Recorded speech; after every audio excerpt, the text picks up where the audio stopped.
But that ocean belongs to me. Because where is my ocean? I am entitled to that ocean. In future, we are going to have wars. The Americans are now saying they want to be superior in land forces, on land. They want to be superior in the air force. They want to be superior at sea, navy. They want to be superior in space. And they have all been to the moon. The Americans have been to the moon, the Russians, the Chinese, the Indians have now gone. You fellows, you are here on Earth. Those fellows are on the moon, looking at you like insects. I don't like to be in that situation. That's why I say, you people, why don't you see how to unite?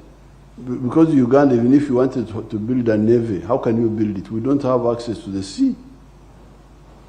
The political organization in Africa is so irrational. Some of the countries have no access to the sea.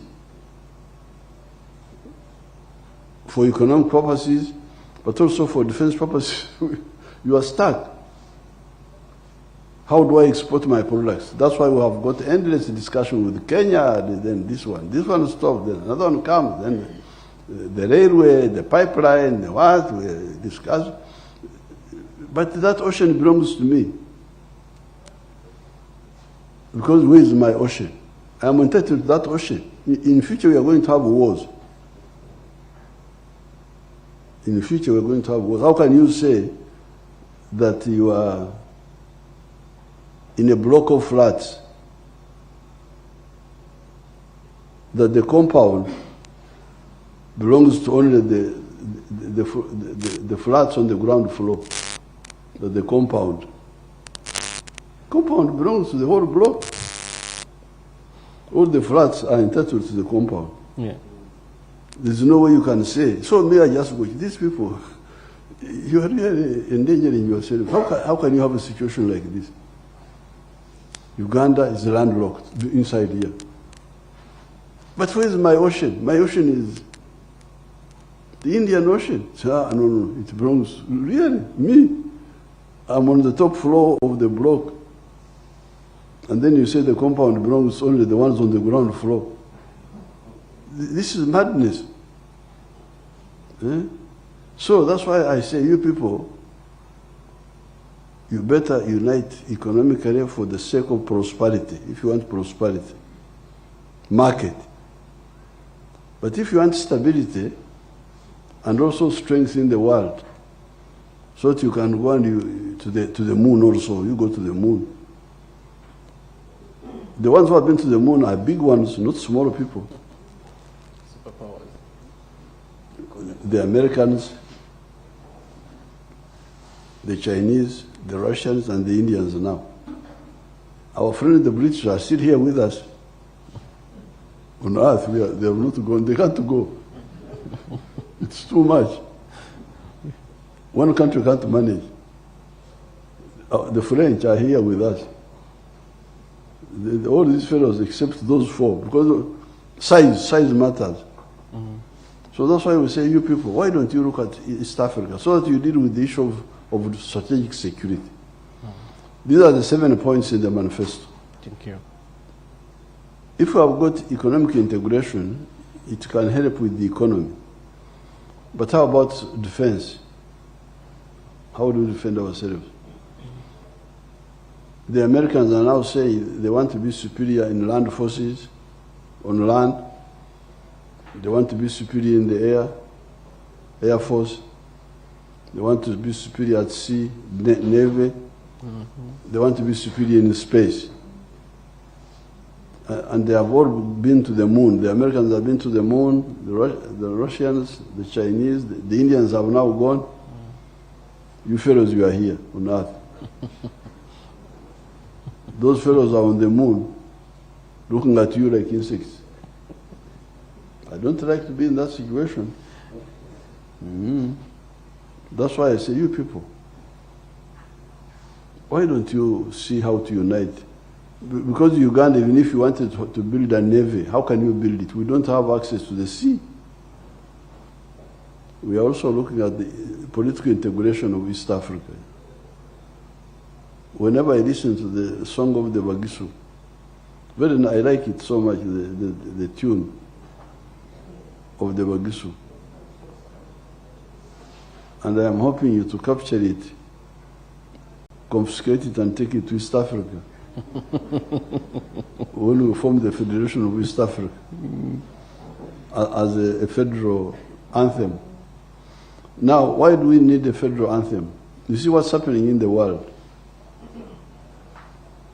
War between Russia and this one. The Americans are doing this. How will Africa defend itself? Normally, when I'm talking in the rallies, I don't have time to go into all of them. Yeah. But now that you have invited me, you are the ones who invited me.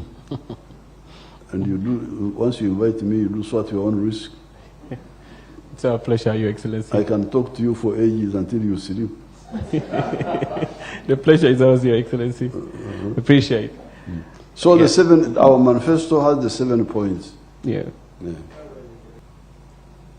So if you people wake up, is the internal market of Uganda enough? And we are now saying, you people, you look at what's happening. We've got surplus sugar, we've got surplus beverages, beers and so on, surplus milk, surplus maize, surplus cement, surplus mtaimbwa.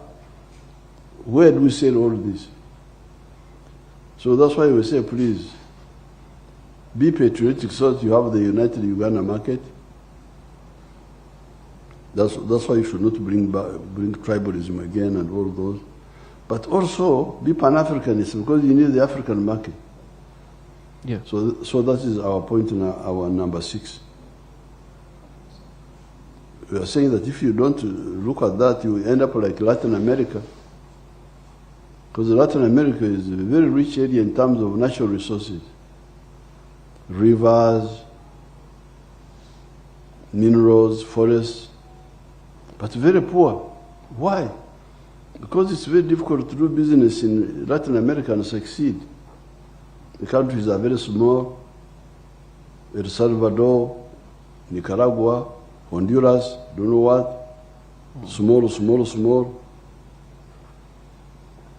In the United States, if you are in New York, you produce a product, you will sell it all the way up to California.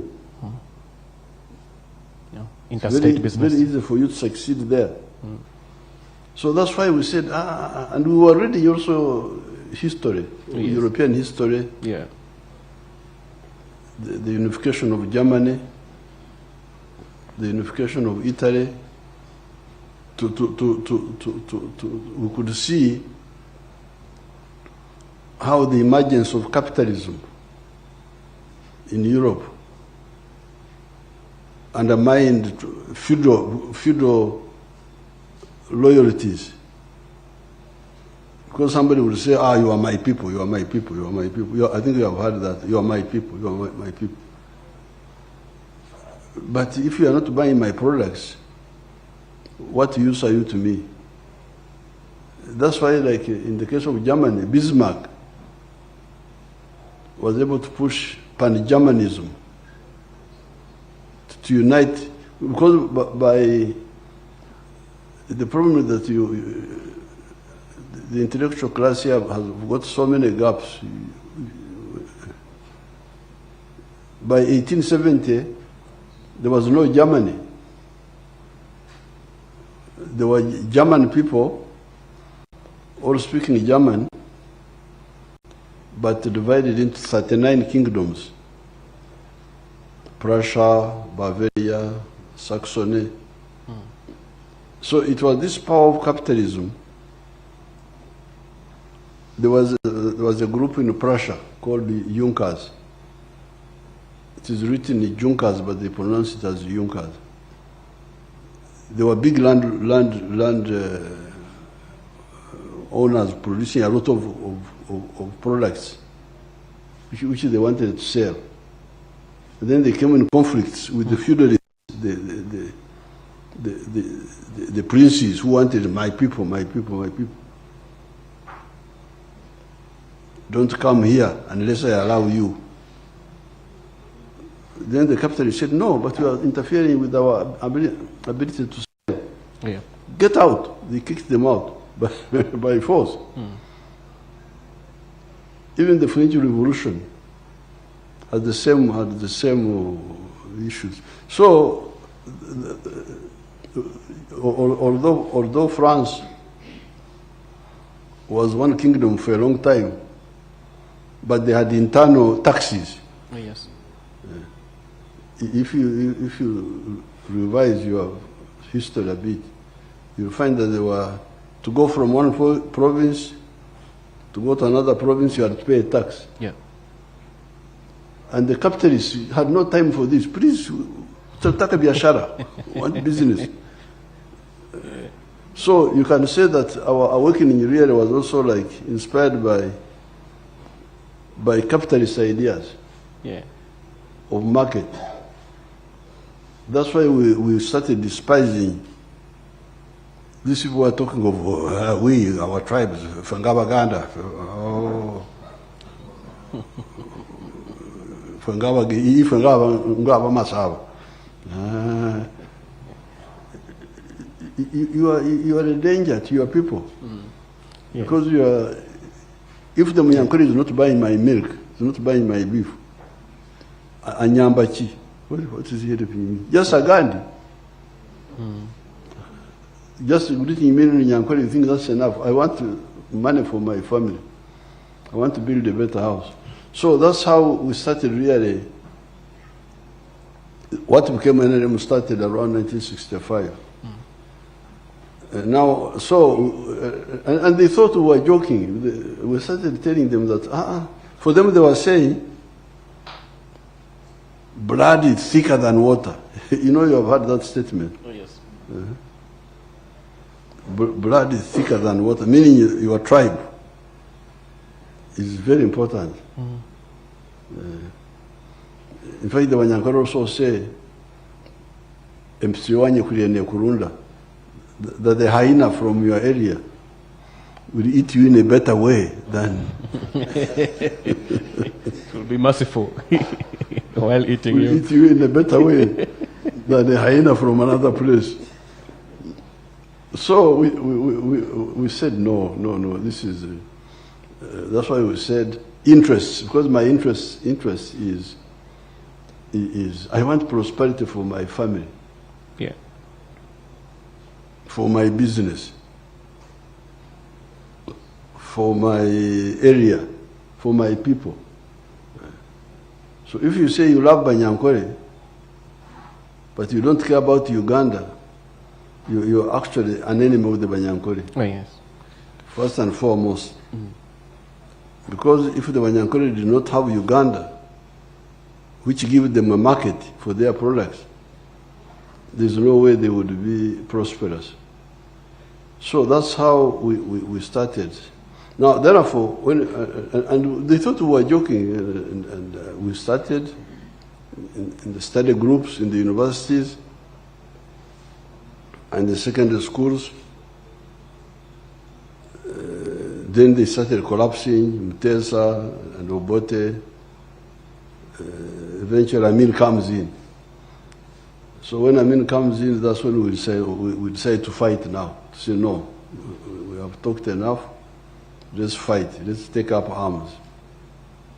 And the rest is history. Because when it came to fighting, we were very committed people. We were not opportunists looking for this or that. We were inferior. We were very dedicated. And this was inspired by national interests. Yes. So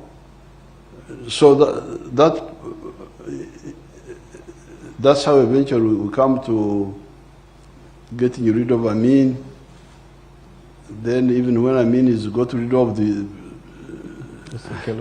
our people are still playing around. They thought that it was a joke. Then we had to have a second round to sort out the whole thing in 1986. So from 1986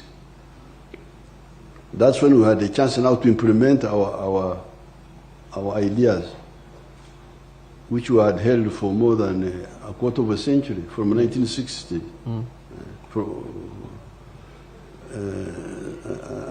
And that time, that's how we were able now to do what we are now putting in the manifesto. And we are saying, you people, this is what NRM believes.